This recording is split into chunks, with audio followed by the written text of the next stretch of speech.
Okay mga boss, no, magandang tanghali. So, ipiplex ko lang yung striker na binlog ko kaninang umaga.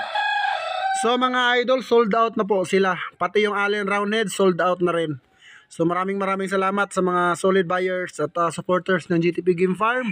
So, ito mga idol, itong striker bound to Imos Cavite, kay boss Melvin Solon. Ayan. At yung Allen Roundhead naman bound to Pangasinan kay boss Amor. Ayan. So ito mga idol, itong striker ay dinagdagan ni boss.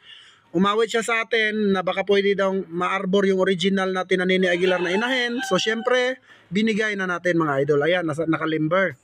So mamaya mga idol, papakita ko sa inyo yan. Original din yung inahin na inabil niya. So kaya ko naman to pinasaulihan mga idol dahil tapos ko na po itong gamitin at meron na po tayong 100 na sisiw na anak nito mga idol. So ayan po yung ating striker bulik ng Nene Aguilar, isa sa the best at signature line ng Nene Aguilar Game Farm. So ayan po yung ating striker bulik, tingnan nyo itsura mga idol. So ayun, sold out po yung dalawa kong binlag, nadagdagan pa ng isang inahin na authentic. And then mga idol, kung gusto nyo naman na talaga magkaroon ng Nene Aguilar, pwede nyo akong kontakin at syempre ako na mismo ang pipili sa inyo.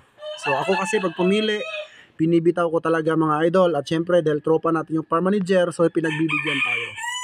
Ito naman yung aking use hen mga idol, isa po yung striker Nene Aguilar. Ayan, may wingband, may leg band din po yan ng Nene Aguilar.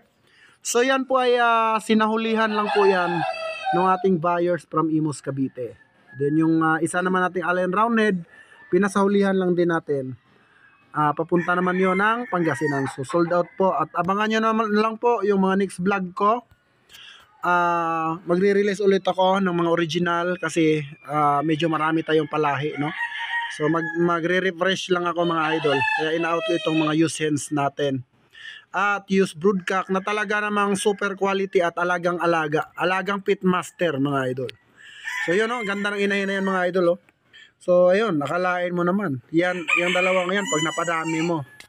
So meron ka ng quality na manok, pwede ka pang magbenta. Alright? So ngayon mga idol, ayan po silang dalawa, yung pair, ayan po yung tindigan. Tignan nyo naman mga idol kung gaano ka-quality. Ganyan sumipat ang nag-iisang GTP Game Farm ng Nasugbu, Batangas. Alright, maraming salamat and God bless you all. Mabuhay mga idol.